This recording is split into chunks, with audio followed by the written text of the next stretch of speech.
What's going on, guys? Ryan O'Toole back here again, giving you guys the first Blu-ray haul for 2020. Welcome back to my normal tradition, what I do on my channel every single month. At the end of the month, I always bring you guys an updated Blu-ray haul. I didn't do one last month for January because I did my full Blu-ray collection video, and some of the new releases I got were in that video. Since there's no point to make a Blu-ray haul in January, I always started off in February 2020 with the end of the month Blu-ray hauls, and I'm ready to go. We got some exciting releases right here. If you guys are new here, feel free to click that subscribe button and that bell notification icon for more reviews, reactions, rankings, and more movie content. I didn't pick up everything. This was a huge release month for movies. There are some movies in here you may ask, where's this movie?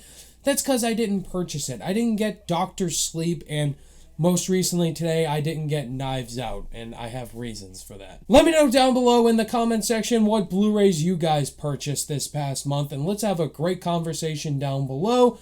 Without further ado, let's get started.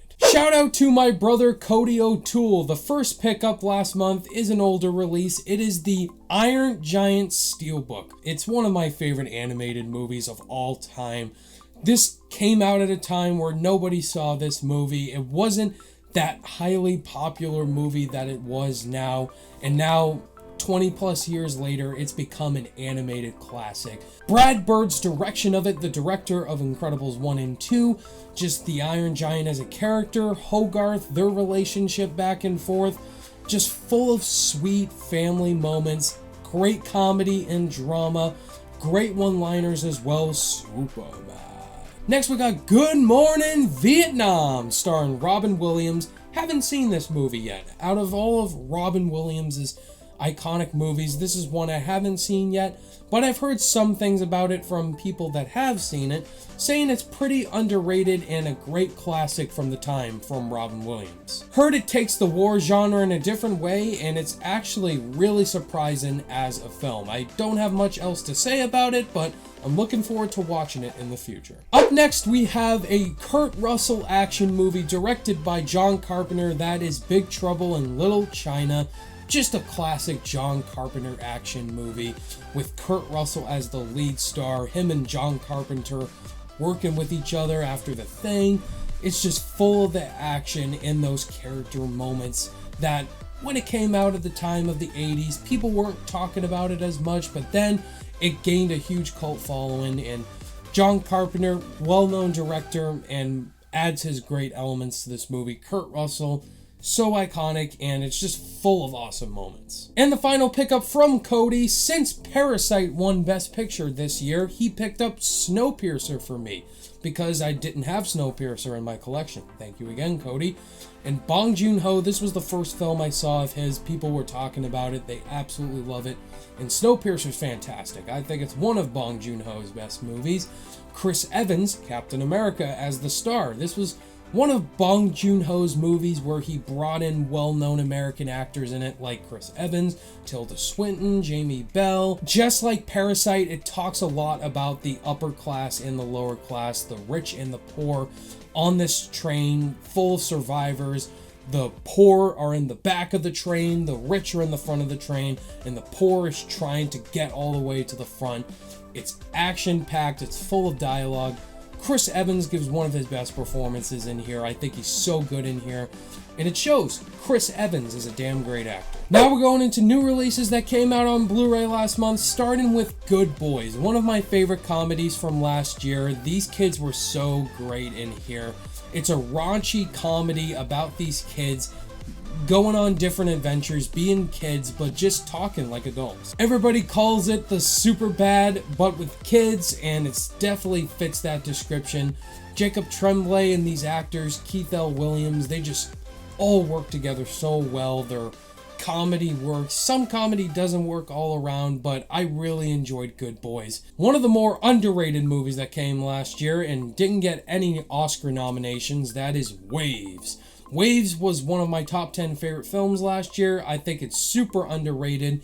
Fantastic all around. Trey Edward Schultz, the director of It Comes at Night, did this, and it provided some of the most under the radar performances from last year from Sterling K. Brown and Kelvin Harrison Jr., who weren't even considered for any awards like the Oscars. I also want to shout out Renee Elise Goldsberry and Taylor Russell. They also give really great performances in here.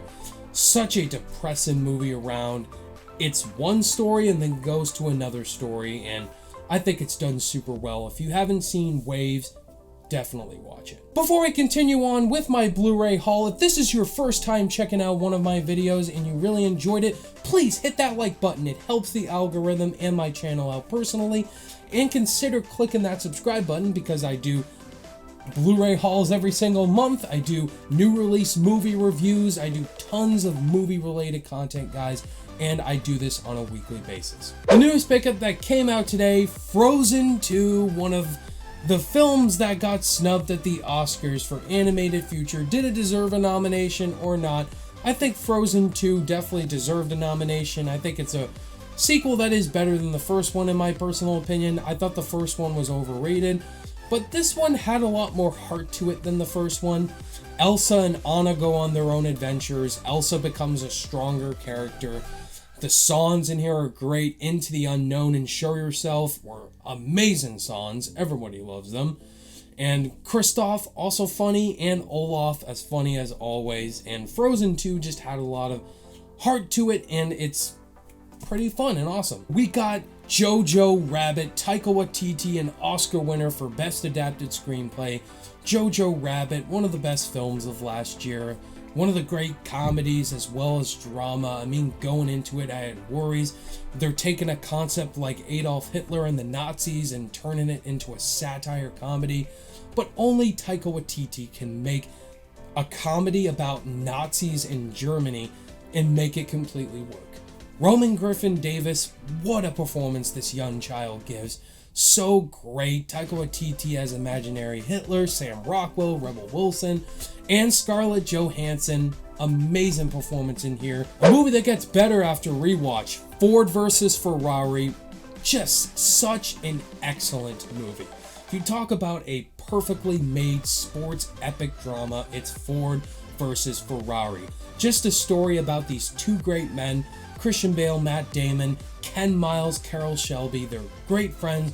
They're building a race car for Ford at Le Mans 66, and they're trying to build the fastest car for Ford. It's just a story about two underdogs fighting the corporate system of Ford and just doing what they love to do. This movie's excellent. It's so damn good. Christian Bale didn't get nominated, nor did Matt Damon, and they deserved it. And easily the pickup of the month, Parasite. What else were you expecting? Parasite, my favorite film last year. This film absolutely deserved Best Picture, and it's the first time in a while where I said they finally gave Best Picture to a movie that 1000% deserved it. Bong Joon-ho, so well deserved. All those 4 Oscars he won. I'm so happy for him in the cast of Parasite. This movie is absolutely a masterpiece all around. The storytelling, the acting, and the concept of the rich and the poor, and the rich looking down on the poor because of how they smell, how they dress. Just this movie talks about political class perfectly. The twists and turns this movie has, I will not spoil for you if you have not seen Parasite, because you need to go in this film blind. If you have not seen Parasite yet, what are you doing? Go watch it. There you have it, guys. That was my Blu-ray haul for February 2020. Like I said, let me know down below in the comments what Blu-rays you guys picked up last month. Thank you guys as always for watching this Blu-ray haul. All my social media links are in the description below, and I'll see you guys in the next video. Bye!